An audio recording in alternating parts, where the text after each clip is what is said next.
Hello, Chetan, Snehal, Ankita, good evening. Good evening.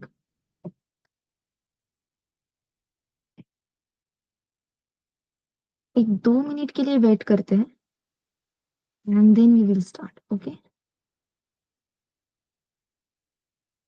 Yes.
Yes.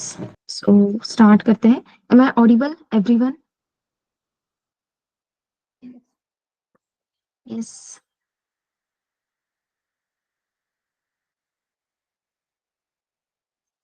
Loud and clear.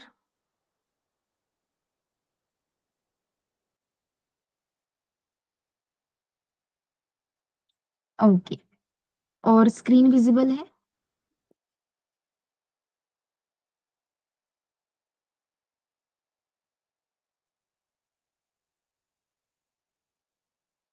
Okay. तो मैंने आपको कहा था कि फर्स्ट असाइनमेंट सॉल्व करनी है यूजिंग ऑपरेटर्स। तो फर्स्ट असाइनमेंट में किसी को कोई डाउट है? Anyone, any doubt in first assignment?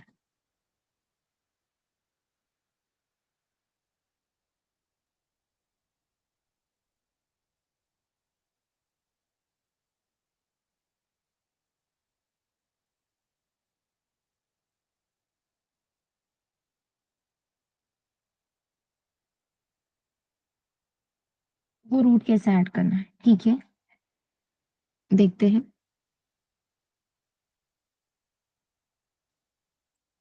Quadratic equation का फॉर्मूला समथिंग ऐसा है ना, b plus and then roots में आगे के ऑपरेशंस है, करेक्ट?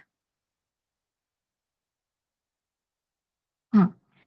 इन स्क्वायर रूट ऑपरेशन क्या है?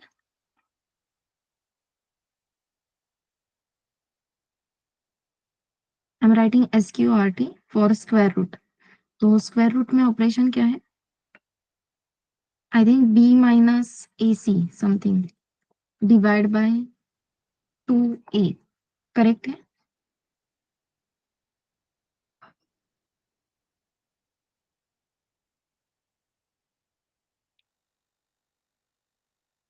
यस। एक बार ये कंफर्म करो।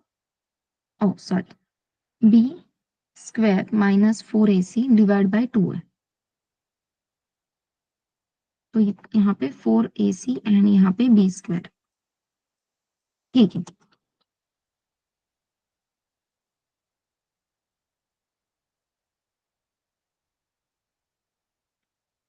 सो बेसिकली अपना ऑपरेशन कुछ इस तरीके से है कि हमें क्वाड्रेटिक रूट्स फाइंड आउट करने हैं। तो दो क्वाड्रेटिक, सॉरी, दो क्वाड्रेटिक रूट्स होते हैं। दो क्वाड्रेटिक रूट्स हम कैसे फाइंड आउट करेंगे? So x is equals to b plus in square root, यहाँ पे रहेगा B square -4AC divide by 2A। ये complete calculation x square root के अंदर है। Then y is equals to b minus in square root b square -4AC divide by 2A, correct है? तो इस तरीके से x एंड y ये दो क्वाड्रेटिक पॉइंट्स हमें फाइंड आउट करना है। Let's see. अब इस इक्वेशन को देख के हमें ये पॉइंट तो क्लियर हो रहा है, वी रिक्वायर्ड 3 वेरिएबल्स की value, that is a b and c। a b and c in variables की वैल्यू हमें चाहिए, देन हम आगे के ऑपरेशंस कर सकते हैं। So let's see. Demo 7 dot pi First of all, we will write the value of ABC here. A is equals to 2, B is equals to 3 and C is equals to 4. X and Y ये दो points की value, दो quadratic points की value हमें चाहिए, लेकिन इससे पहले we have to find out the values of this square root में B square minus 4AC divide by 2A। इसका कैलकुलेशन क्या है ये हमें फाइंड आउट करना है। स्क्वायर रूट अप्लाई करने से पहले we are going to calculate b square minus 4AC divide by 2A। ये कंप्लीट कैलकुलेशन क्या होता है? So let's go for that.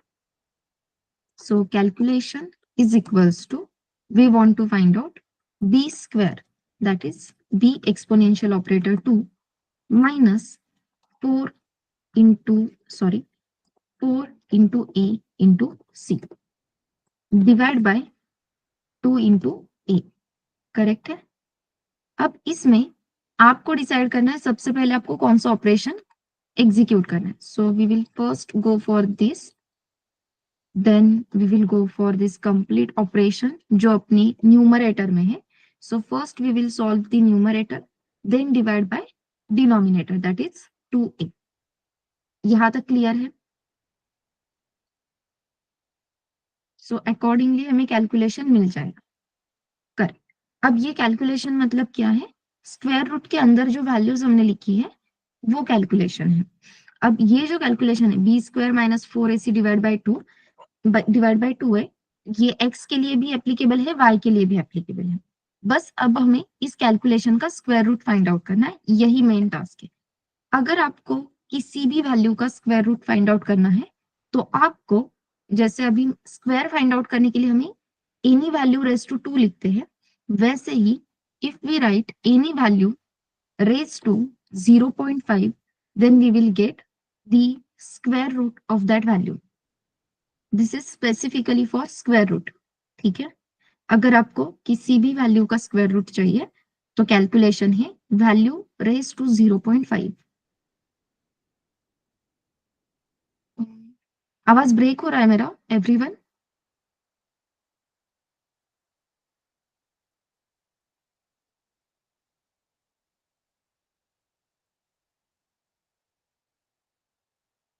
Everyone मतलब एवरीवन होता है यार, यहाँ पे तो रिप्लाई दो।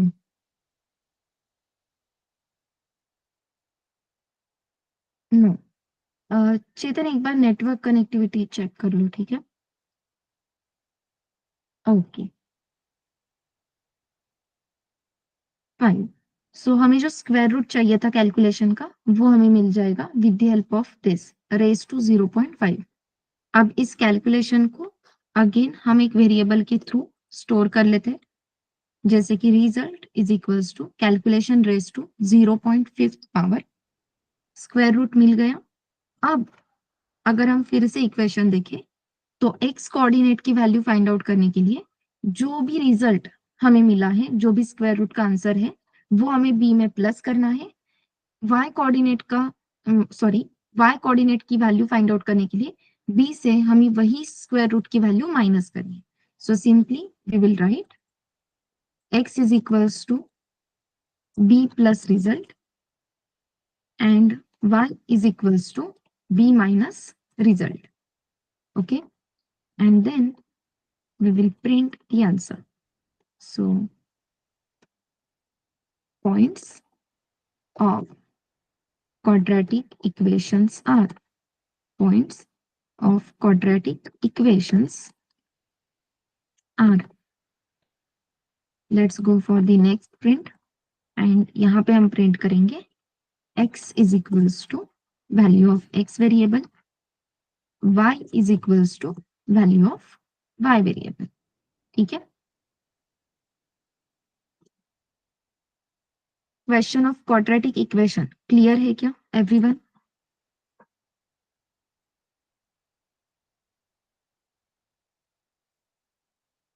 तो यहाँ पे हमें कोऑर्डिनेट्स मिल गए x एंड y वेरिएबल के।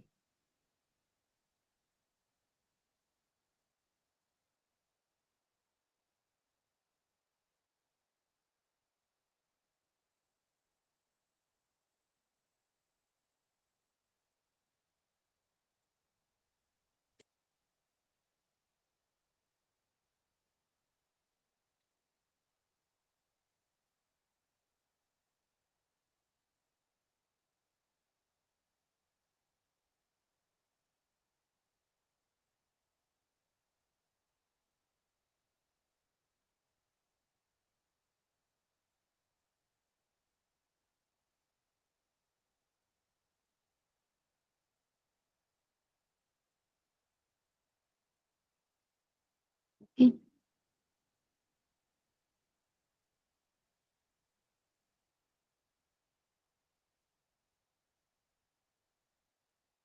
बी स्क्वायर, बी वेरिएबल की वैल्यू 2 है, 2 का स्क्वायर विल बी 4। यहाँ पे हम 4 से क्या माइनस कर रहे हैं? 4 इंटू ए इंटू सी, 4 वन जा 4, 4 थ्री जा 12। सो यस, हम 4 से 12 माइनस कर रहे हैं, तो यहाँ पे -8 डिवाइड बाय अगेन 2, -4। तो कैलकुलेशन आ गया -4। एंड देन हम -4 के लिए स्क्वायर रूट फाइंड आउट कर रहे हैं, दैट्स वाई ये वैल्यू ऐसी कुछ तो दिख रही है। ठीक है,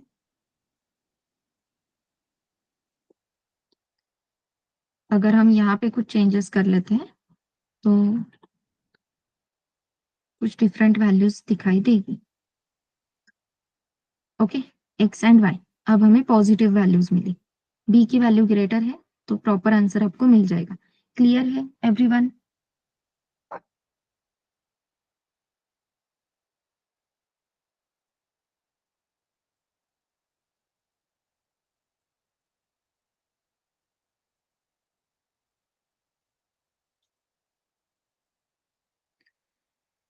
अगर आपको एरर आ रहा है कि आपके पास पाइथन एक्सटेंशन नहीं है, तो वीएस कोड में ये जो ब्लॉक्स दिख रहे हैं, 4 ब्लॉक्स, ठीक है, उस पे क्लिक करो।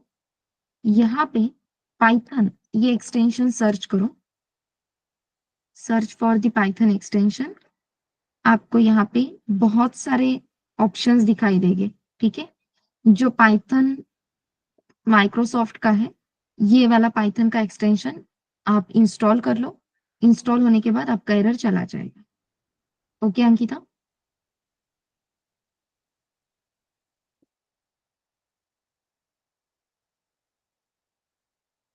यस। चलो, अब फर्स्ट असाइनमेंट में और किसी को कोई डाउट है?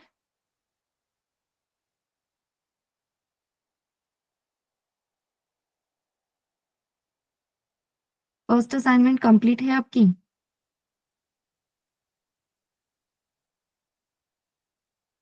Yes, no, may B?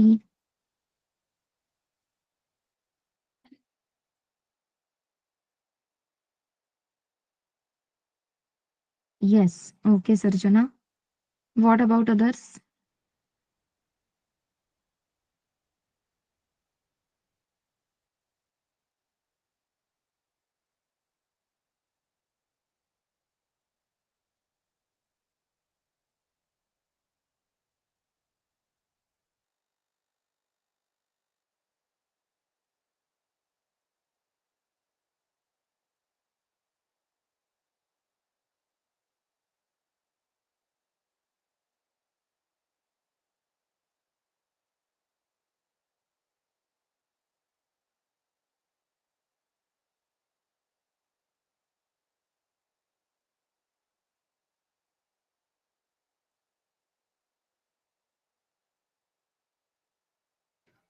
Okay, no problem Chetan, बाकी सब कंप्लीट हो गए। सो बेसिकली आपको कोई भी एरर या कहीं पे डाउट, ये सब चीजें नहीं है, राइट एवरीवन? आपको सिर्फ यस नो इतना ही कहना है, सच्ची।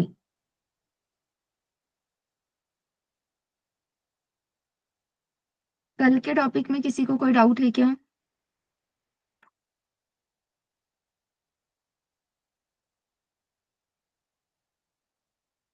ओके, आगे के ऑपरेटर्स हम स्टार्ट कर सकते हैं क्या everyone?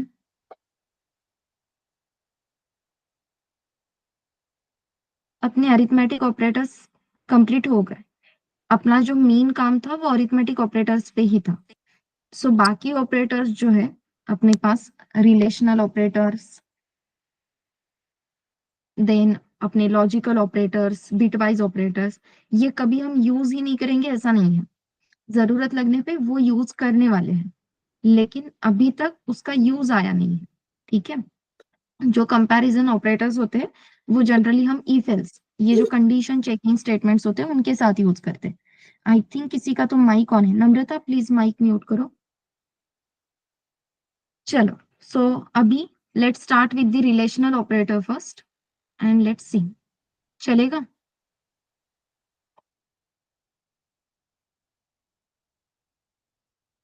No it's okay, just give me a minute, मैं बस फोल्डर चेंज कर लेती हूँ।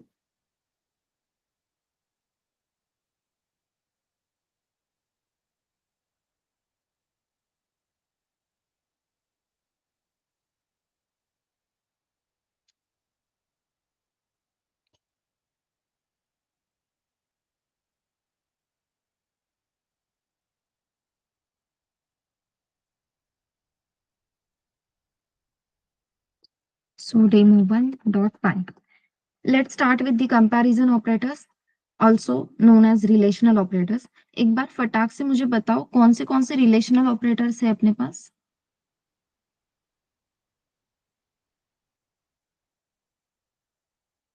Less than, okay. Greater than, less than equals to, greater than equals to. No, no, no.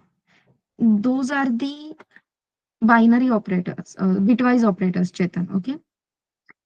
उन्हें कहा जाता है लेफ्ट शिफ्ट राइट शिफ्ट। हाँ, तो वो बिटवाइज ऑपरेटर्स है।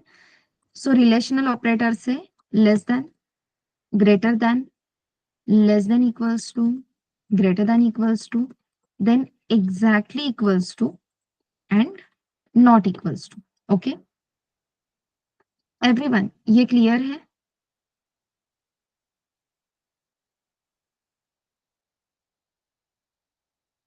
ओके, लेट्स स्टार्ट कि इसका एग्जैक्टली एग्जीक्यूशन क्या है। सबसे इंपॉर्टेंटली ये जो ऑपरेटर्स है अपने रिलेशनल ऑपरेटर्स, कंपैरिजन ऑपरेटर्स, तो इन ऑपरेटर्स का जो भी रिजल्ट रहेगा, जैसे कि इनकी हेल्प हम इसका यूज होने वाला है कि कौन सी वैल्यू ग्रेटर है, कौन सी वैल्यू स्मॉलर है, ये फाइंड आउट करने के लिए, राइट। तो अगर अपनी नंबर 1 की वैल्यू यहाँ पे है 10 एंड अपने नंबर 2 की वैल्यू जो है 15, so if I am checking num1 is less than num2, ये जो मैं बोल रही हूँ कि num1 लेस देन num2, ये कंडीशन अगर ट्रू है या ये जो स्टेटमेंट मैंने लिखा है ये अगर करेक्ट है कि भाई हाँ num1 की वैल्यू है 10, num2 की वैल्यू है 15, that means 10 is less than 15, तो यहाँ पे इन रिटर्न हमें जो रिजल्ट मिलता है वो रिजल्ट रहेगा ट्रू। हमने कीवर्ड्स में ट्रू ये कीवर्ड देखा था, याद है? So true is nothing but your Boolean value. This is nothing but your Boolean value. So ऐसे दो Boolean values है, true and false. मैंने लिखा हुआ स्टेटमेंट अगर सही है, then I will get true Boolean value. मैंने लिखा हुआ statement, for example, num2 is less than num1. As we can see, num2 की वैल्यू है 15, num1 की वैल्यू है 10. So 15 is less than 10. ये कंडीशन इनकरेक्ट है, ये स्टेटमेंट इनकरेक्ट है। In that scenario we will get the boolean value false. ठीक है, again one of the boolean value. अब यही रिजल्ट आ रहे हैं, यहाँ पे ट्रू है, यहाँ पे फॉल्स है, पता कैसे चलेगा? For that we are going to use one variable, result1 is equals to, so using this r1 variable we are going to store the result of this statement, that is num1 less than num2. Similarly, using R2 variable, we are going to store the result of this statement, that is num2 is less than num1. देखते हैं, print R1 and then print R2. Let's execute it and we can see true, false. Okay. तो ये सच में Boolean values return करता है। Clear है everyone?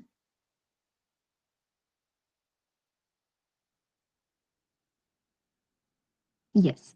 अब ये हुआ लेस देन, ग्रेटर देन। अब सॉरी, ये दोनों भी ऑपरेटर्स हुए अपने लेस देन के लिए। लेट्स सी ग्रेटर देन कैसे वर्क होने वाला है। So obviously num2 is greater than num1। ये स्टेटमेंट अगर मैं लिख रही हूँ num2 is greater than num1, अगर ये स्टेटमेंट करेक्ट है then we will get the result as a true, otherwise we will get the result as false. So यहाँ पे मैंने लिख दिया print R3 and we can see answer is true because num2 is greater than num1, 15 is greater than 10। ठीक है, अब यहाँ पे मैं बस एक स्मॉल चेंज कर रही हूँ, मैं num1 और num2 इन दोनों की वैल्यू 10 कर रही हूँ। लेट एक minute, let take it in a different demo file, so demo2 dot file and yes, यहाँ पे मैं num2 और num1 दोनों की वैल्यू 10 रखती हूँ, ठीक है। And now if we execute it, you can see हर एक ऑपरेशन का, हर एक स्टेटमेंट का आंसर यहाँ पे फॉल्स आ गया। ओके, हर एक स्टेटमेंट का आंसर यहाँ पे फॉल्स आ गया। रीजन क्या है? दोनों नंबर सेम है, करेक्ट। तो अगर मैं आपसे पूछती हूँ 10 is less than 10, condition true है क्या, तो आपका आंसर क्या रहेगा? 10 इज लेस देन 10, आपका आंसर क्या रहेगा?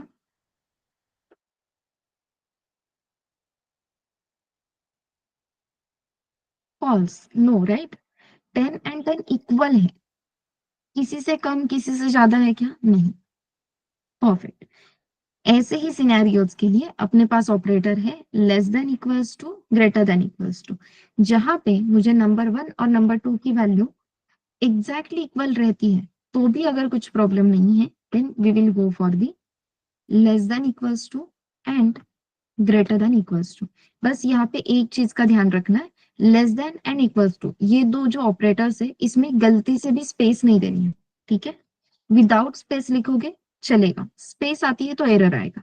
And now if we execute it, we can see हर एक स्टेटमेंट का आंसर ट्रू आ गया। ओके, बिकॉज नंबर 1 हो या नंबर 2 किसी से कम या ज्यादा नहीं है, ये एग्जैक्टली इक्वल है।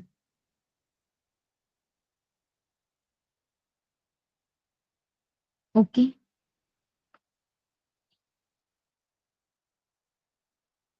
Let's go for the demo 3.py, जहां पे हम देखेंगे exactly equals to and not equals to.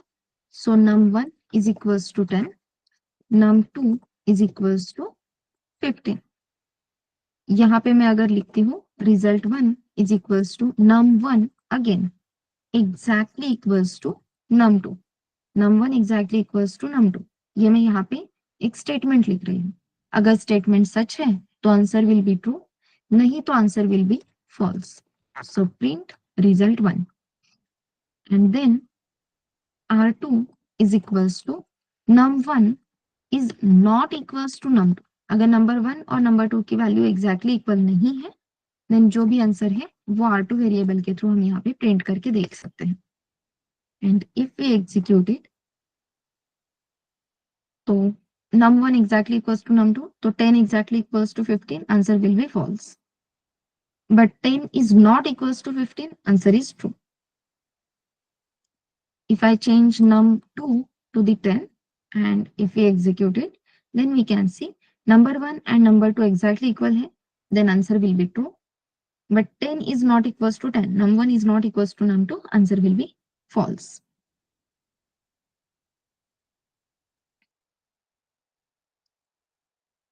Comparison operators, clear hai everyone? Please type C for clear.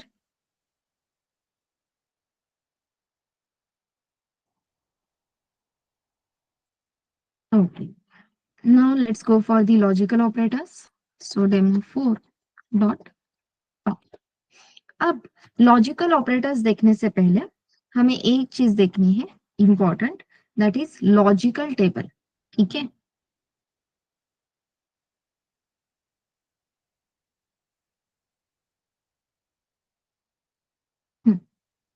So logical table ये चीज होती क्या है, तो आपने कॉलेज में देखा होगा, हम एक टेबल बनाते थे जिसे हम ट्रूथ टेबल बोलते थे, याद है कुछ? ट्रूथ टेबल करके कुछ कंसेप्ट होती थी।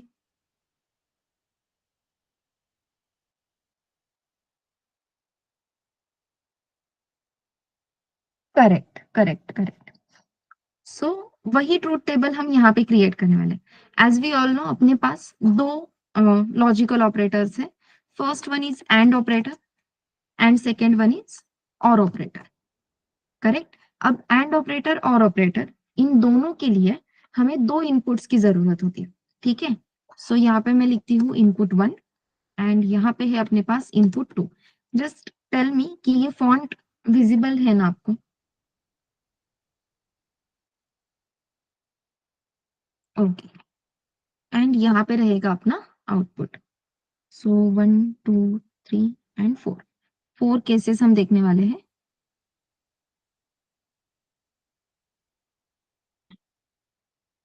तो अब एंड ऑपरेटर को हमेशा दोनों भी इनपुट अगर करेक्ट है, जैसे कि बहुत टाइम आपने देखा होगा, बहुत बार देखा होगा कि कैंपस में जब भी कंपनीज आती है तो उनका क्राइटेरिया रहता है कि थ्रू आउट दी करिकुलम आपको 60% के अबव मार्क्स चाहिए, correct? You should have above 60% through out the curriculum. तो अब अज्यूम करो आपको टेंथ में मार्क्स है 85%, ट्वेल्थ में मार्क्स है 50%, अगेन ग्रेजुएशन में मार्क्स है आपको 75%। तो थ्रू आउट 60% का क्राइटेरिया पास हो रहा है क्या यहाँ पे? 85, 55, 75।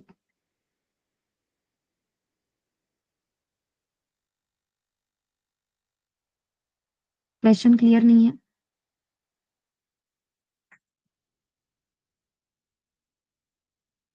क्लियर है? देखो, आपको टेंथ में मार्क्स है 85%, आपको ट्वेल्थ में मार्क्स है 55% एंड ग्रेजुएशन में मार्क्स है 75%। कंपनी का क्राइटेरिया है थ्रू आउट करिकुलम अबव 60% आपको मार्क्स होने चाहिए। तो कंपनी का क्राइटेरिया यहाँ पे फुलफिल हो रहा है क्या? नहीं हो, करेक्ट? क्योंकि कंपनी क्या देखती है, ये अबव 60 है क्या, एंड ये अबव 60 है क्या, एंड ये अबव 60 है क्या। ठीक है, अब मुझे बताओ, कंपनी ने देखा कि हाँ चलो टेंथ में मार्क्स है जो 60% के अबव है, गुड, इसलिए वो ट्वेल्थ के मार्क्स चेक करने के लिए आ गई। कंपनी को दिखाई दिया भाई ट्वेल्थ के मार्क्स अबव 60 है ही नहीं, तो अपने ग्रेजुएशन के मार्क्स वो चेक करेगी क्या? What you think? No. Perfect. And operator ऐसे ही काम करता है। लेट्स सी, अब इनपुट जो है वो हमेशा ट्रू या फॉल्स, बेसिकली बुलियन वैल्यूज में ही होना चाहिए, नॉट नेसेसरी। अपना जो इनपुट है that input can be in the integer format also. तो integer value as a input हम दे सकते हैं इन एंड ऑपरेटर, इन और ऑपरेटर, बोथ दी ऑपरेटर। तो फिर ये वैल्यू ट्रू है और ये वैल्यू फॉल्स है, ये हमें कैसे पता चलेगा? तो in programming we decide true false based on the values. कैसे? अगर आपकी वैल्यू नॉन जीरो है, if your value is non-zero, then non-zero value will be considered as true and your zero value will be considered as false. Okay? अगर आपने integer value दी है और वो इंटीजर वैल्यू नॉन जीरो है, then it will be considered as true. अगर आपने zero value दी है, then it will be considered as false. Clear है?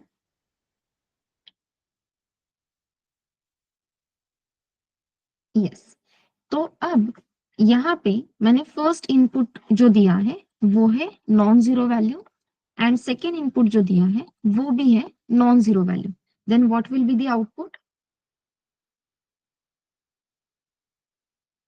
Both the inputs are non zero values. Perfect. Output will be true. If my first input is non-zero value and second input is zero value, then what will be the output? Perfect. Output will be false. If my first input is zero value, my second input is non-zero value, then what will be the answer? Perfect. Again, false. And fourth case is my both the inputs are zero values. Then what will be the answer? False. This is the logical table for and operator. ठीक है, and operator के लिए ये अपना table है। अब यही table मैं यहाँ पे और ऑपरेटर के लिए कॉपी कर रही हूँ। हाँ, डोंट वरी, इनपुट आउटपुट में चेंज करूंगी। ठीक है, वैसे इनपुट चेंज करने की जरूरत नहीं, आउटपुट चेंज होगा। ओके, अब सबसे पहले अंडरस्टैंड करते हैं कि और ऑपरेटर काम कैसे करता है। सो और ऑपरेटर हमें हमेशा चॉइसेस देता है। तो अपने पास चॉइस है, आप ये सिलेक्ट करो या फिर वो करो या फिर वो करो, तीनों में से कोई भी सिलेक्ट किया तो भी चलेगा। ठीक है, जैसे कि बहुत बार कंपनी के जो क्राइटेरियाज होते हैं ओपनिंग्स में, तो वहां पे उन्होंने दिया होता है कि पाइथन और डॉट नेट और जावा, इन तीनों में से कोई भी लैंग्वेज आपको आती है तो आप एप्लीकेबल हो। तो चॉइस दी उन्होंने, ऐसे कहा क्या कि पाइथन भी आनी चाहिए, जावा भी आनी चाहिए और डॉट नेट भी आनी चाहिए। कंपल्शन है क्या? नहीं, ऑप्शन है, या तो पाइथन या फिर जावा या फिर dot net. In that scenario we are going for the or operator. तो मैं कहूंगी मुझे पाइथन नहीं आती, मुझे जावा नहीं आती, मुझे डॉट नेट आती है। ठीक है, अज्यूम करना है पाइथन आती है इसलिए बैठी हूँ। सो अगर मुझे सिर्फ डॉट नेट भी आती है, फिर भी मैं उस कंपनी को अप्लाई करने के लिए एप्लीकेबल हूँ। करेक्ट? यस। तो दो ऑप्शंस क्रॉस हो गए, लेकिन एक ऑप्शन अगर टिक किया है मैंने, करेक्ट है, then I am applicable for that role. ऐसे ही और ऑपरेटर का होता है। अगेन पैरामीटर सेम है, non zero means true, zero means false. तो केस वन में अपना इनपुट है, first input is non zero, second input is non zero, then what will be the answer? Perfect, answer will be true. In second scenario, my first input is non-zero, but my second input is zero. Then what will be the output? Perfect. It is true. In third scenario, my first input is zero, but my second input is non-zero. Then what will be the answer? True. In fourth case, my both the inputs are zero. Then what will be the answer?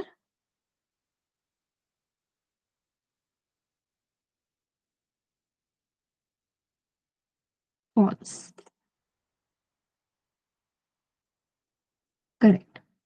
अब let's see कि यहाँ पे अपने पास तीन options हैं, Python, dot net and Java.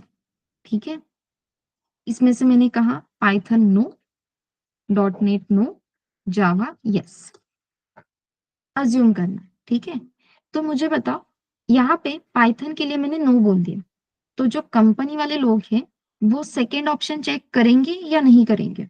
What you think? मैंने Python के लिए नो बोला है, तो वो डॉट नेट और जावा चेक करेंगे। करेक्ट। फिर वो डॉट नेट के पास चले गए, उन्होंने देखा dot net no, dot net को मैंने नो कहा है, फिर भी वो जावा के लिए चेक करेंगे। अब उन्होंने उन्हें देखा कि जावा यस है, that means I am correct candidate, तो वो मुझे इन कर लेंगे। Perfect.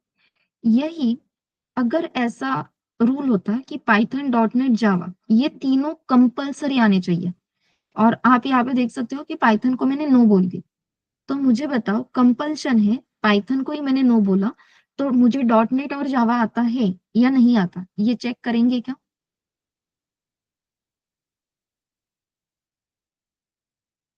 If there is a compulsion कि तीनों लैंग्वेजेस आनी चाहिए, फर्स्ट लैंग्वेज ही मुझे नहीं आती, तो बाकी दो लैंग्वेजेस आती है नहीं आती है वो चेक करेंगे क्या? नहीं। करेक्ट। अब सिनेरियो थोड़ा सा यहाँ पे चेंज कर लेते हैं। मैंने कहा कि मुझे पाइथन आती है, मुझे डॉट नेट और जावा नहीं आती। ठीक है, कंपनी वाले लोग आ गए, उन्हें उन्होंने देखा कि ये बोल रही है इसे पाइथन आ रहा है, अगर मुझे पाइथन आता है तो मुझे डॉट नेट और जावा आता है या नहीं, वो चेक करने की जरूरत है क्या?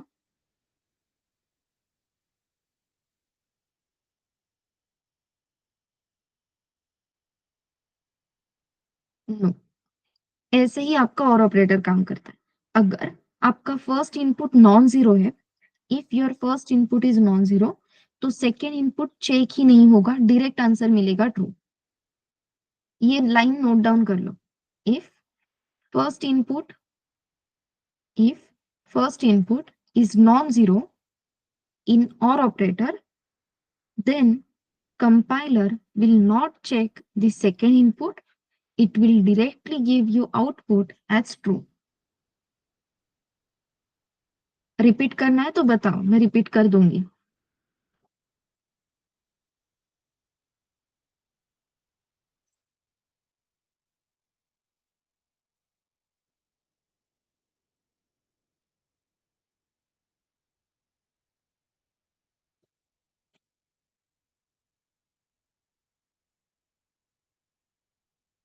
नहीं चेतन, आपने कहा वो करेक्ट है, लेकिन ये जो पॉइंट मैं हाईलाइट कर रही हूँ ना, ये एमसीक्यू पॉइंट ऑफ व्यू से इंपॉर्टेंट है। सो इन और operator if first input is non zero value, non zero in brackets true लिखो, तो वो क्लैरिटी रहेगी। इन और operator if first input is non-zero or true value, then compiler will not check, then compiler will not check second input, then compiler will not check second input. It will directly give you answer. It will directly give you answer as a true. It will directly give you answer as a true.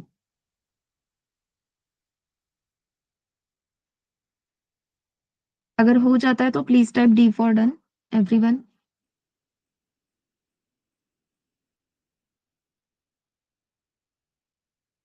Perfect. Same scenario we have to note down for the and operator. जैसे or operator में first input non zero है तो second check करने की जरूरत नहीं, वैसे ही and operator में अगर आपका फर्स्ट इनपुट ही जीरो है तो सेकंड इनपुट कुछ भी होने दो, कुछ फायदा नहीं, answer will be false only. Correct है? सो जो स्टेटमेंट हमने और ऑपरेटर के लिए लिखा है, वैसे ही write it down for the and operator. If our first input is 0, that is false, then compiler will not check the second input and it will directly give you answer as a false।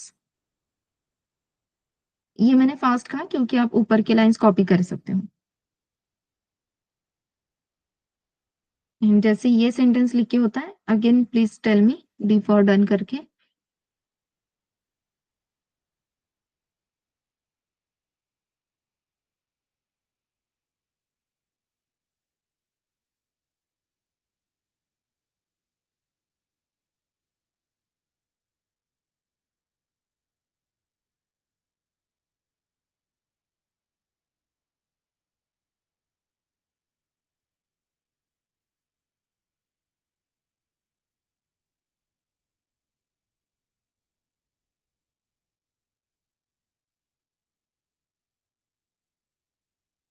Okay Chetan.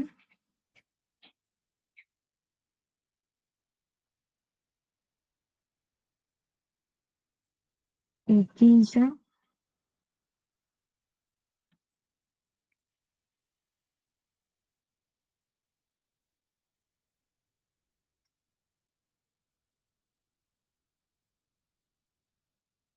Correct Premraj, लेकिन अभी जो sentence मैंने कहा था वो आपने note down किया है?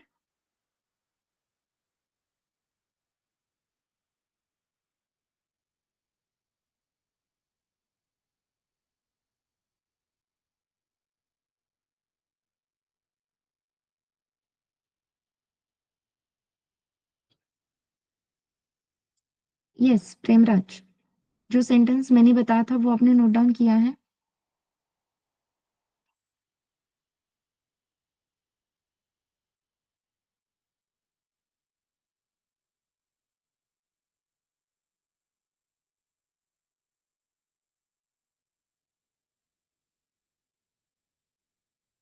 अब ये जो सेंटेंसेस मैंने आपको लिखने के लिए कहे थे, एंड और ऑपरेटर के, इसका रीजन सिंपल है।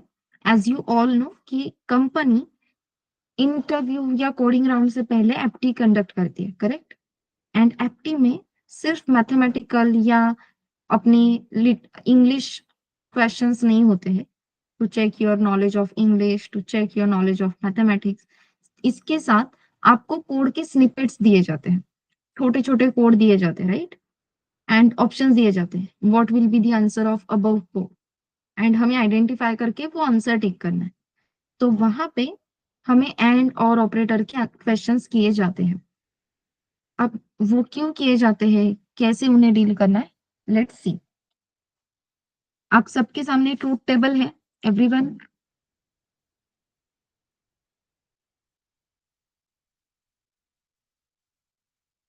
हाँ या ना भाई, यस और नो? हाँ, नाइस। अब अगर मैं इनपुट ट्रू फॉल्स ऐसे देती हूँ इन पाइथन, मैं अगर ट्रू या फॉल्स इनपुट देती हूँ, तो मुझे जो आंसर मिलेगा वो भी ट्रू या फॉल्स यही रहेगा। अगर मैं इनपुट इंटीजर वैल्यूज में देती हूँ, तो मुझे जो आउटपुट मिलेगा वो भी इंटीजर वैल्यूज में ही मिलेगा। रूल क्लियर है? अगर मैंने इनपुट बुलियन वैल्यूज दिया, then I will get boolean values. अगर मैंने इनपुट इंटीजर वैल्यू में दिया, then I will get result into integer value. अब इंटीजर वैल्यू क्या मिलती है वो देखते हैं। पहले इनपुट्स देखो। Input one is equals to, मैंने लिखा true, then input two is equals to, मैंने यहाँ पे लिखा false, and if I write input one or input two और ऑपरेटर है, एंड जो भी आंसर है it will be come as result one. So R one is equals to input one or input two. यहाँ पे मैंने लिखा result two is equals to input one and input 2, and if we print r1 and then print r2, let's see, answer is true and false, क्योंकि input जो थे एक था true एक था फॉल्स, तो और ऑपरेटर है तो आंसर ट्रू ही मिलेगा, और एंड ऑपरेटर है then answer will be false only. ठीक है,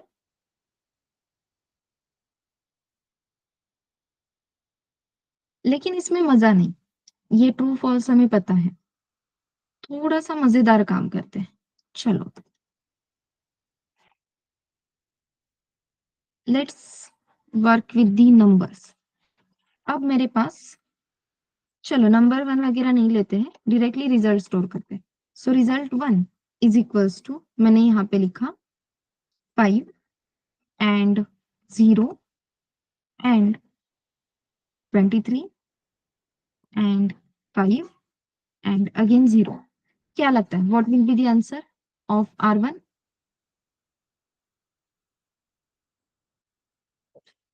false, correct. But as I said कि ये इंटीजर्स के साथ अगर हम एंड और एंड ऑपरेटर और ऑपरेटर यूज कर रहे हैं, तो रिजल्ट भी हमें इंटीजर वैल्यू में ही मिलेगा, राइट? और यहाँ पे हम चेक करेंगे 5 is a non zero value, perfect. 5 is a non zero value, non zero मतलब ट्रू। चलो ट्रू है, but there is a and operator, let's go for the second number. अब यहाँ पे सेकेंड नंबर दिखाई दिया 0, 0 stands for false, second input false है। इसके बाद हम देख सकते हैं फिर से एंड ऑपरेटर है, तो हम यही से पीछे आएंगे and result one will be the 0। Then यहाँ पे हम प्रिंट करेंगे रिजल्ट वन, तो आपको रिजल्ट वन मिलेगा 0। ठीक है, अब यहाँ पे हम रिजल्ट टू नोटिस करते हैं। Result two is equals to again 3 and 4 and 7 and 9। What will be the answer? True, perfect. लेकिन इस R2 वेरिएबल में इंटीजर वैल्यू स्टोर होगी, तो R2 वेरिएबल में कौन सी इंटीजर वैल्यू स्टोर होगी? It will be 9। ऐसे क्यों है वो देखो। फर्स्ट इनपुट चेक किया, it is 3, non zero value है, एंड ऑपरेटर है। चलो नेक्स्ट इनपुट चेक करो, next input is 4 but and operator है। चलो नेक्स्ट इनपुट चेक करो, 7, again non zero value but there is and operator. फिर से एक इनपुट चेक करो, लास्ट इनपुट इज 9, तो 9 ये वैल्यू हमने लास्ट तक चेक की, इसलिए R2 वेरिएबल को वैल्यू असाइन हुई 9। ठीक है, यही अगर मैं लिखती हूँ R3 इज इक्वल्स टू 4 और 5 और 8 और 6, ठीक है। Then value of R3 will be 4। कैसे वो देखते, print R3 print R2, let's print it. 0 9 and यहाँ पे 4। जब एंड ऑपरेटर था तो हमने सारे इनपुट्स चेक किए, करेक्ट, लास्ट तक, तभी हमने आंसर बताया। बट जब और ऑपरेटर की बात आती है तो फर्स्ट इनपुट नॉन जीरो है, और ऑपरेटर है। अब इसके आगे बाकी इनपुट चेक करने की हमें जरूरत है क्या? नो, डायरेक्टली आंसर दे दो ट्रू। ओके, तो ये दो लाइंस जो हम लिख रहे थे पहले, एक्चुअल एग्जीक्यूशन से पहले, वो इस बात के लिए जरूरी थे क्योंकि आपको एप्टी राउंड में ऐसे ही कोड के स्निपेट्स दिए जाते हैं। What will be the answer of R3, what will be the answer of R2। तो हमें ये फिक्स दिमाग में रखना है, अगर आपका इनपुट ट्रू है, नॉन जीरो वैल्यू है, लेकिन एंड ऑपरेटर है, तो हम लास्ट तक सारे इनपुट्स चेक करेंगे। जो भी लास्ट इनपुट रहेगा वो वैल्यू आपके रिजल्ट वेरिएबल में आकर रुक जाएगी। But if we are dealing with the और ऑपरेटर, अगर फर्स्ट इनपुट ही नॉन जीरो वैल्यू है तो वही इनपुट एज आउटपुट आपके रिजल्ट वेरिएबल में आएगा। इसके आगे जो नंबर है 5 8 6 ये हम चेक ही नहीं करेंगे। क्लियर है?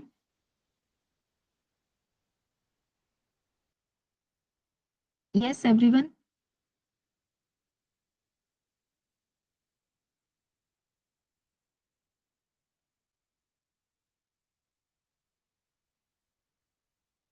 ओके, देन इसके बाद एक ऑपरेटर आता है नॉट।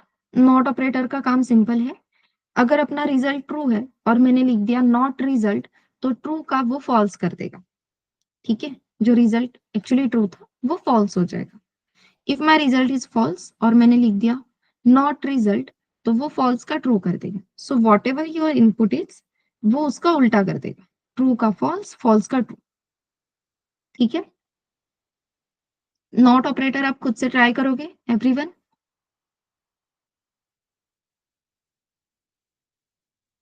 ओके,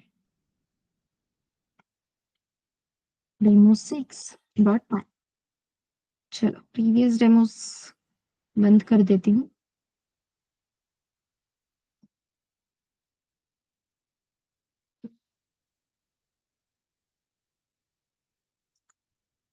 पहले हम मेंबरशिप ऑपरेटर देख लेते हैं, ठीक है। Membership operator and identity operator, ये पहले कवर कर लेते हैं। Then we will go for the bitwise operator, क्योंकि बिटवाइज ऑपरेटर के लिए हमें थोड़ा सा टाइम लगेगा। पहले हमें ऑपरेशंस अंडरस्टैंड करने होगी कि एग्जैक्टली बिटवाइज ऑपरेशंस होते क्या है, कैसे है। सो फर्स्ट, अभी के लिए हम आइडेंटिटी एंड मेंबरशिप ऑपरेटर देखते हैं। अब सबसे इंपॉर्टेंट, आइडेंटिटी ऑपरेटर के लिए first we have to understand the memory allocation कैसे होता है, ठीक है। सो जो पार्ट कल अपना रह गया था वो पार्ट मैं आज कवर कर लेती हूँ, because now I have the backup with me.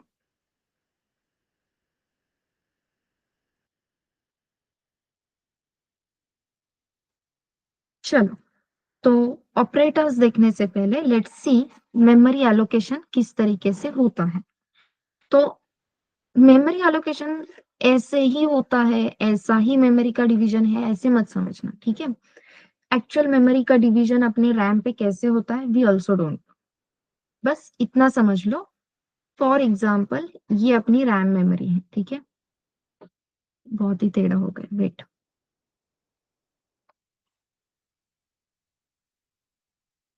ठीक है, ये है आपकी रैम मेमोरी। सबसे पहले तो इस रैम मेमोरी पे आप ना, यहाँ पे कर्नल इंस्टॉल है, ठीक है। कर्नल ऑलरेडी लोड हो चुका है, तो इतनी मेमोरी कर्नल के लिए हम पहले ही दे चुके हैं। अपने पास ये कुछ बची कुची मेमोरी है। जैसे ही मैं कोई भी एप्लीकेशन रन करती हूँ, जैसे कि यहाँ पे मैंने VS कोड ओपन किया, राइट। तो VS कोड ओपन करते ही इस रैम मेमोरी पे ये जो मेमोरी है, इतनी मेमोरी अपने VS कोड इस एप्लीकेशन के लिए एलोकेट हो जाएगी, because it is required. Then मैंने यहाँ पे आपको पढ़ाने के लिए वन नोट ये प्लेटफॉर्म ओपन किया है। तो यहाँ पे अपने रैम पे कुछ मेमोरी अपने वन नोट के लिए एलोकेट हो गए। ठीक है, एक्चुअल में ऐसे मेमोरी एलोकेशन होता है रैम पे। हर एक एप्लीकेशन को कोई ना कोई मेमोरी मिलती है। अब अभी मैंने यहाँ पे कोड लिखे थे सम demo one dot py, demo two dot py. तो जब भी मैं ये कोड एग्जीक्यूट कर रही हूँ तो एक्चुअली अपने इस रैम मेमोरी पे आपके डेमो वन डॉट पाई इस फाइल के लिए मेमोरी एलोकेट हो रही है। This is the memory for demo one, this is the memory for your demo two. ठीक है, तो ऐसे बीच में गैप होते हैं क्या? Not necessary. ये मेमोरी बहुत बार ऐसे होती है। ठीक है, demo one, demo two, then ये मेमोरी यहाँ पे चिपकी हुई है, देन ये पूरी मेमोरी VS कोड को चिपकी हुई है। ये चीजें होती हैं। ठीक है, गैप कब क्रिएट होता है वगैरह ये सब चीजें आपको OS के सेशंस में कवर क्लियर हो जाएगी। But this is how it looks. ये वाला पॉइंट क्लियर है कि ये पूरी रैम है। जैसे ही हम कोई भी एप्लीकेशन ओपन करेंगे रैम पे उस एप्लीकेशन के लिए मेमोरी एलोकेट होगी। तो जब मैंने डेमो वन या डेमो टू ये कोड एग्जीक्यूट किए तो उन्हें रैम पे ये मेमोरी एलोकेट हो गई। अब ये जो एलोकेटेड मेमोरी है उसके अगेन कुछ पार्ट्स होते हैं। तो उस एलोकेटेड मेमोरी के पार्ट्स कैसे हैं, लेट्स सी।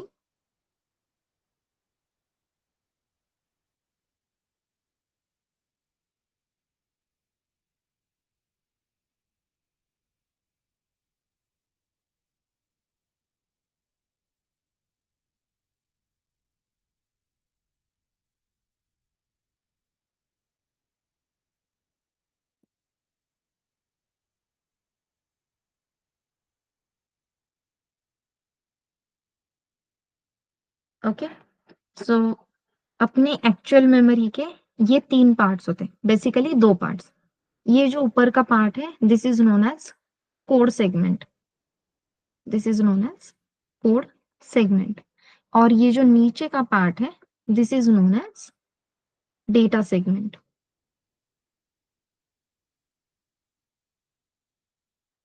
ओके, जो भी एप्लीकेशन हमने एग्जीक्यूट किया कोड के लिए, demo one dot py, demo two dot py, तो उस मेमोरी के ये दो पार्ट्स हैं।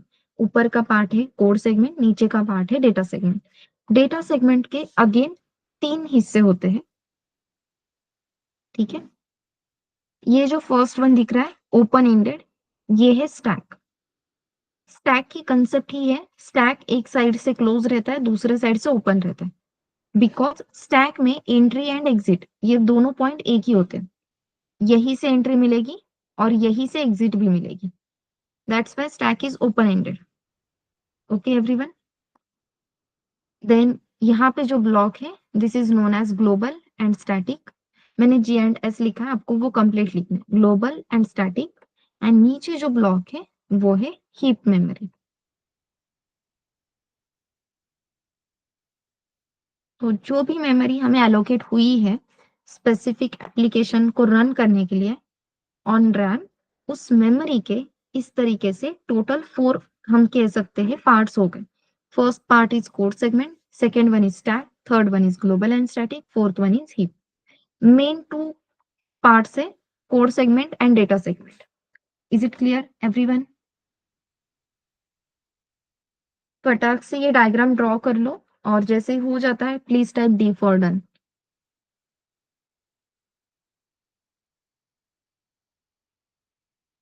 अरे वाह, नाइस।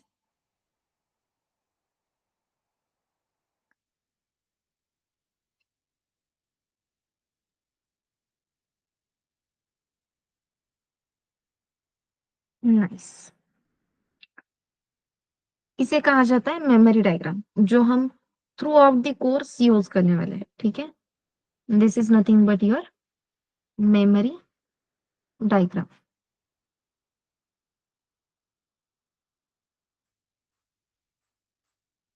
अब इनिशियली हमें कोड सेगमेंट से कुछ भी लेना देना नहीं।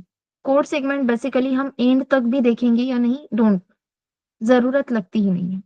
ग्लोबल एंड स्टैटिक ब्लॉक देखने के लिए हमने अभी तक global variables, static variables exactly ये कंसेप्ट क्या है ये देखी नहीं, अभी देखने की जरूरत।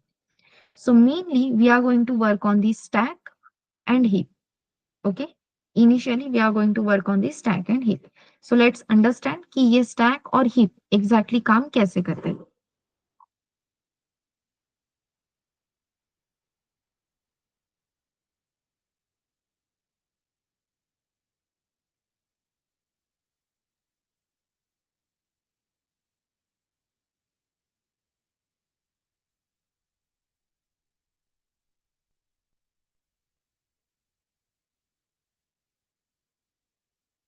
समझने के लिए मैंने इतना बड़ा ऐसा कंपार्टमेंट यहाँ पे बना दिया मेमोरी डायग्राम का, जिसमें ये है आपका स्टैक और ये है आपकी हीप मेमोरी. ठीक है. सो whenever we write a is equals to 10, b is equals to 20, a is equals to 10, b is equals to 20, तो ये जो वैल्यूज है, ये वैल्यूज हमेशा हीप मेमोरी पे स्टोर होते हैं. ठीक है. सो 10 या फिर 20, इन वैल्यूज को होल्ड करने के लिए जो कंटेनर हमें मिल रहा है, that container will be allocated on the heap memory. तो यहाँ पे इस कंटेनर की हेल्प से मैंने स्टोर की वैल्यू 10. अब जैसे मैंने कहा कि ओएस हमें कुछ तो एड्रेस देता है, हर एक कंटेनर को कुछ ना कुछ एड्रेस होता ही है. ऐसे ही इस कंटेनर का एड्रेस है समथिंग 100. ये हम अभी के लिए कंसीडर कर रहे हैं. हाइपोथेटिकल वैल्यूज हम यहाँ पे ले रहे हैं. एक्चुअल जो एड्रेसेस होते हैं वो बहुत लेंदी होते हैं, हेक्साडेसिमल फॉर्मेट में होते हैं. अभी के लिए कंसीडर करो 10, ये वैल्यू हमने जहाँ पे स्टोर की है उस लोकेशन का एड्रेस है 100. लेकिन मुझे एड्रेस तो नहीं मिलेगा, तो फिर मैं इस 10 वैल्यू को आइडेंटिफाई कैसे करूंगी. तो आइडेंटिफायर जो हमने दिया है यहाँ पे वो है 10, a variable. Correct. A is a identifier which is going to identify the 10 value. तो यहाँ पे ये जो ए वेरिएबल है, it will be located on the stack. तो यहाँ पे रहेगा आपका ए वेरिएबल. इस ए वेरिएबल के पास क्या रहेगा, address of value 10. So value 10 का एड्रेस क्या है, it is 100. That means A is pointing at the 100th location. That means A is identifying, A is pointing at the value 10. Point clear है.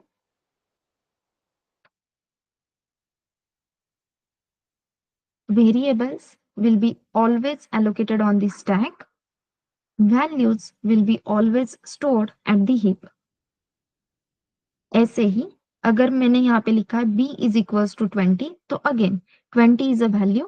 तो इस value के लिए जो memory allocate होगी, वो मेमोरी एलोकेट होगी हीप लोकेशन पे. इसका एड्रेस है समथिंग 200. इसे आइडेंटिफाई करने के लिए हमने वेरिएबल दिया है b. तो यहाँ पे क्या होगा, स्टैक पे there will be a identifier known as b. इसके पास एड्रेस रहेगा ऑफ 20, दैट इज 200. तो b पॉइंट करेगा इस 200th मेमोरी लोकेशन पे.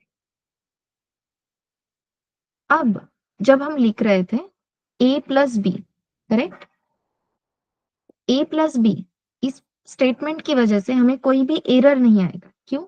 Because a Poynting eight value 10, b Poynting eight value 20. So 10 plus 20, यहाँ पे एडिशन मिल जाती 30. ये 30 वैल्यू यहाँ पे स्टोर भी हो जाती. वैल्यू है तो कहाँ पे स्टोर होगी, हीप लोकेशन पे, जिसका एड्रेस है 300. लेकिन मेरे पास कोई आइडेंटिफायर ही प्रेजेंट नहीं है जो आइडेंटिफायर इस 300 लोकेशन को पॉइंट करेगा. I don't have any identifier which will point at the 300 location. इसलिए हम इस आंसर को आइडेंटिफाई नहीं कर पाएंगे, इस 30 वैल्यू को एक्सेस ही नहीं कर पाएंगे. क्लियर है सिनेरियो.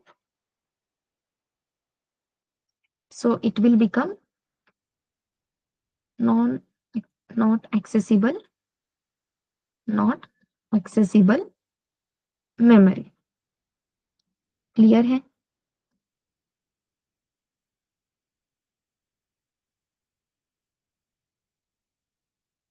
पाइथन में मेमोरी एलोकेशन कैसे होता है, इज इट क्लियर एवरीवन.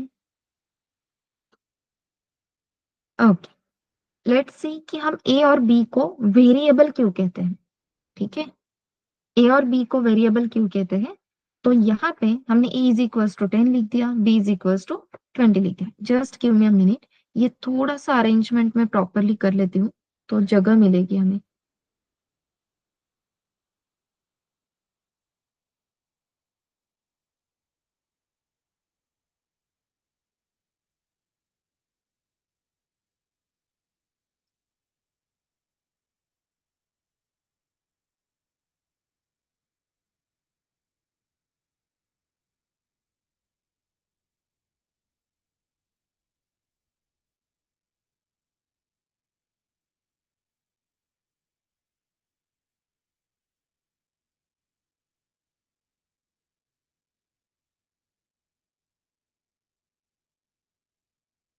ठीक है।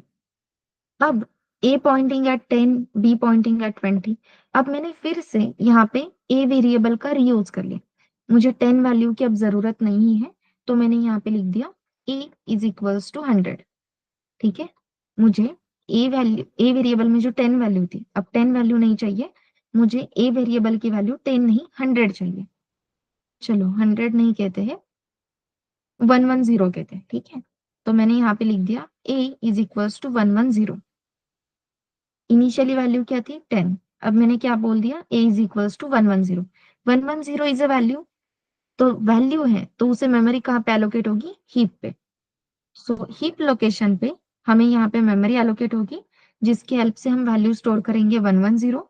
इसका एड्रेस फॉर एग्जांपल है 400।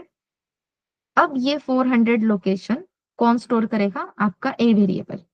That means initially a variable में हम स्टोर कर रहे थे एड्रेस 100, अब यहाँ पे हम क्या स्टोर करेंगे, एड्रेस 400। जो ए वेरिएबल पहले 100 लोकेशन को पॉइंट कर रहा था, अब वो किसे पॉइंट करेगा, it will point to the 400 location. Okay, तो आपके ए इस वेरिएबल में या ए इस कंटेनर में इनिशियली एड्रेस वेर 100, अब वो चेंज होकर क्या हुआ 400, वैल्यू चेंज हो रही है। So value which can be vary is known as variable. That's why a and b are the variables. Clear है?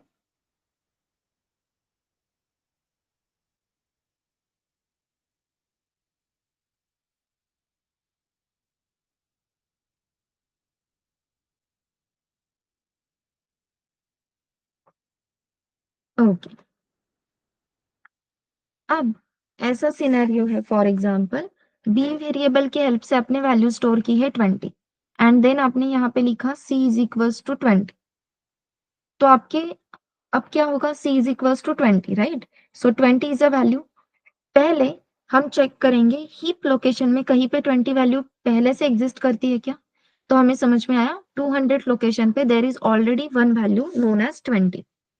तो अब फिर से 20 वैल्यू को मेमोरी एलोकेट नहीं होगी, यहाँ पे सिर्फ आपका एक वेरिएबल क्रिएट होगा c, एंड c इस वेरिएबल में वैल्यू स्टोर हो जाएगी 200 because it is the address of 20 value.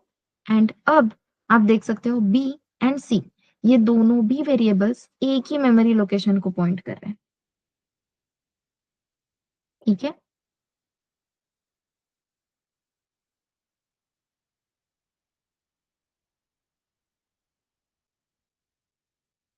b and c, both the variables pointing at 200 location.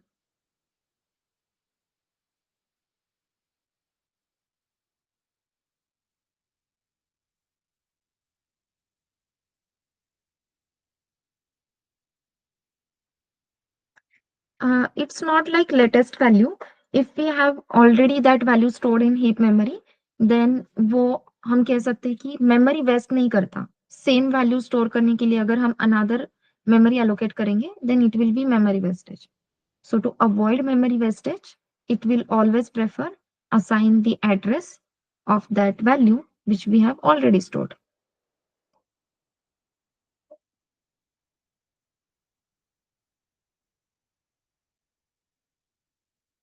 आपने same line c is equals to 1000 lines के बाद भी लिखी, फिर भी वो सेम मेमोरी लोकेशन को ही पॉइंट करवा के देगा, क्योंकि अपने पास ऑलरेडी वो वैल्यू है।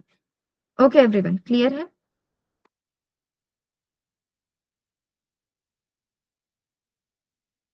इंटरेस्टिंगली यहाँ पे 10 एंड 30 ये दो वैल्यूज ऐसे हैं जिन्हें कोई भी पॉइंट नहीं कर रहा। करेक्ट? तो जिस मेमोरी को कोई भी वेरिएबल पॉइंट नहीं कर रहा है, उस मेमोरी को after a small time interval, कुछ टाइम के बाद या बहुत बार immediately, there is one concept known as garbage collector. That garbage collector will come and clean this memory. Clean मतलब ये पूरा ब्लॉक एम्प्टी करके जाएगा। ठीक है, ये पूरा ब्लॉक एम्प्टी करवा के चला जाएगा। कौन? Garbage collector. ये कंसेप्ट क्या है, कैसे काम करती है, देखेंगे, उसके लिए टाइम है। बस इतना ध्यान में रखना, अगर आपके पास कोई मेमोरी है जिस मेमोरी को कोई भी वेरिएबल पॉइंट नहीं कर रहा, तो वो मेमोरी वहां से क्लीन हो जाएगी। ठीक है, जो भी डेटा है 10 एंड 30, वो डेटा वहां से क्लियर हो जाएगा।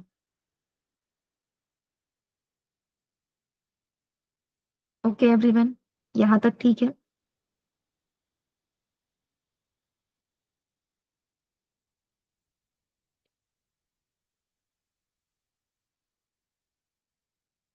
ओके।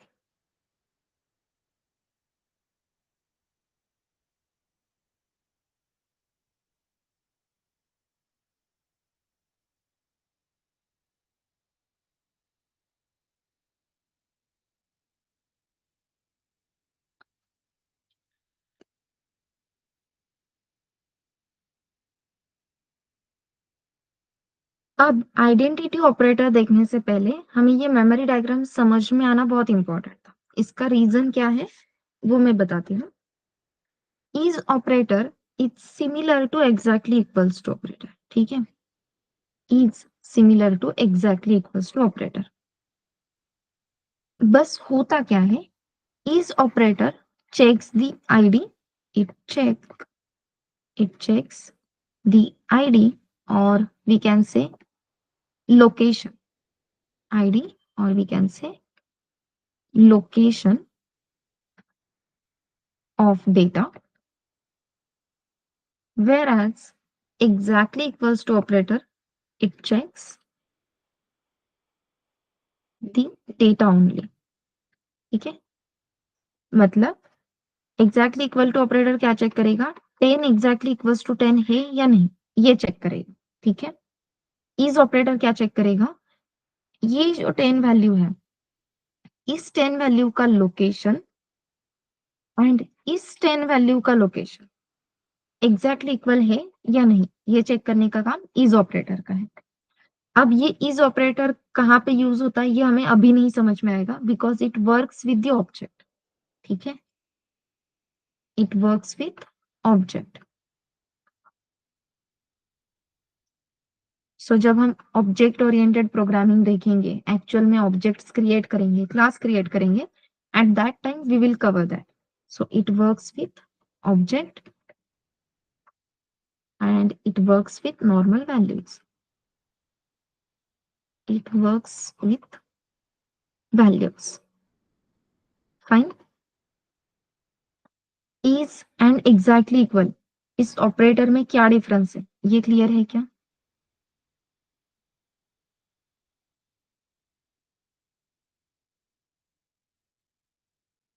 तो अगर मैं यहाँ पे अभी बोलती हूँ कि B इज C, तो आंसर क्या मिलेगा?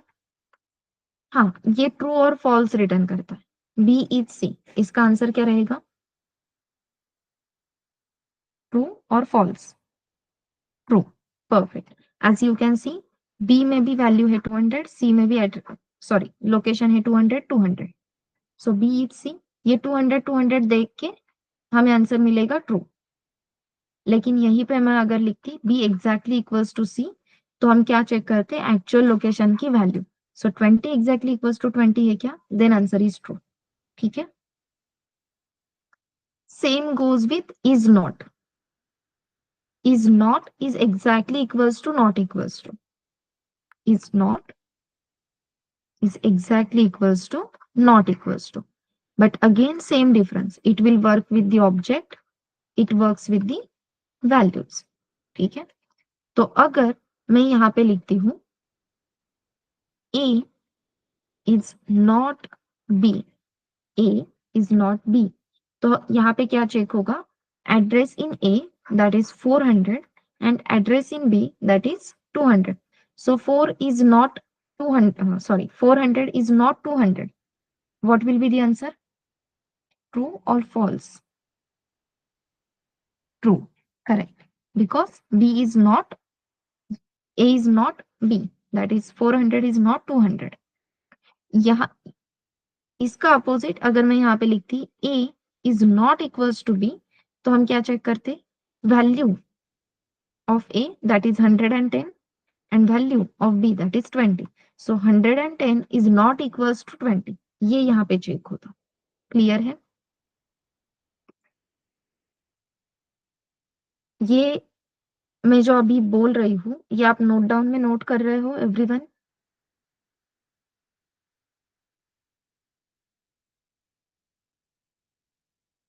Yes, no?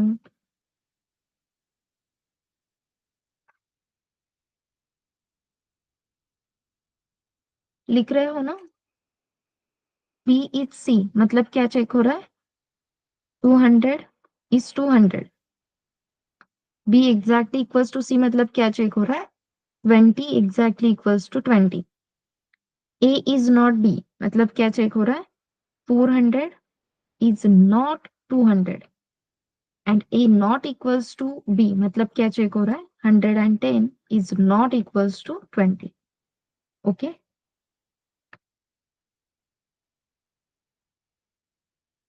And this is how we have done with the identity operator. आप कोड खुद से लिख लोगे? आई थिंक उतना कॉन्फिडेंस आ गया है अब आपके। ठीक है, एक असाइनमेंट आपने खुद से लिख ली तो ये तो कर ही सकते हो।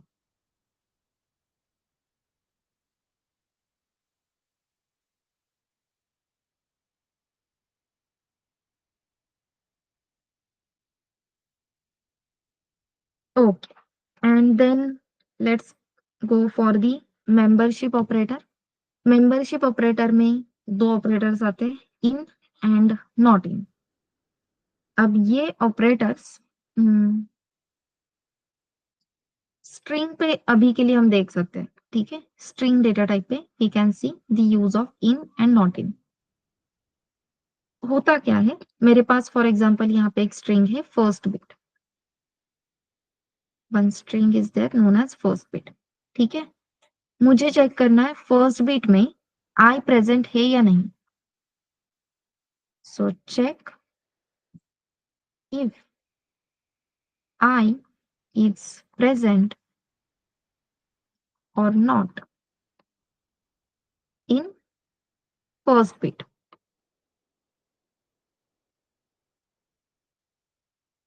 तो सिंपली अब मुझे चाहिए कि आई फर्स्ट बिट में होना चाहिए, तो मैं सिंपली क्या चेक करूंगी? I will write I in first bit. I in first bit. तो फर्स्ट बिट में आई ये वैल्यू प्रेजेंट है क्या? Do we have I in first bit? Yes. Then it will give you answer true. I in first bit? Yes. Answer will be true. यही पे मैं अगर लिखती हूँ I not in first bit, इसका simple meaning है I first bit में नहीं होना चाहिए। अब आंसर क्या रहेगा? I not in first bit. What will be the answer? Perfect. Answer will be false. ठीक है, इस तरीके से अपने मेंबरशिप ऑपरेटर काम करते हैं। वो सिर्फ चेक करते हैं कि एक वैल्यू दूसरे वैल्यू में प्रेजेंट है या नहीं। But yes, it will not work with the integer value and float value. Integer और फ्लोट के साथ ये काम नहीं करेगा। फिर ये ऑपरेटर कौन से डेटा टाइप्स पे काम करता है? As we can see, in and not in ये ऑपरेटर काम करते हैं आपके स्ट्रिंग पे। देन ये काम करेंगे आपके लिस्ट पे, टपल्स पे, देन डिक्शनरी पे, एंड देन सेट पे। ठीक है, तो इन डेटा टाइप्स के साथ आपका इन एंड नॉट इन ये दोनों ऑपरेटर्स काम करेंगे। इंटीजर और फ्लोट के साथ it will not work. Okay everyone?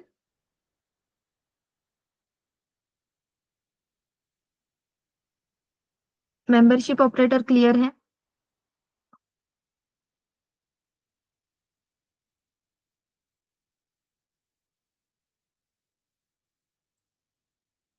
चलो, अभी 8:15 8:16 हो गया एक्चुअली। एक 5 मिनट का ब्रेक लेते हैं and then we will see bitwise operator. चलेगा?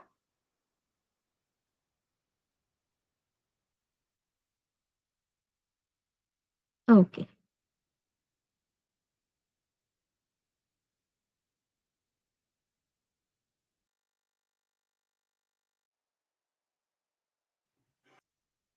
करेक्ट हमें यहाँ पे मिलना है 8:22 पे। Okay everyone, 8 22।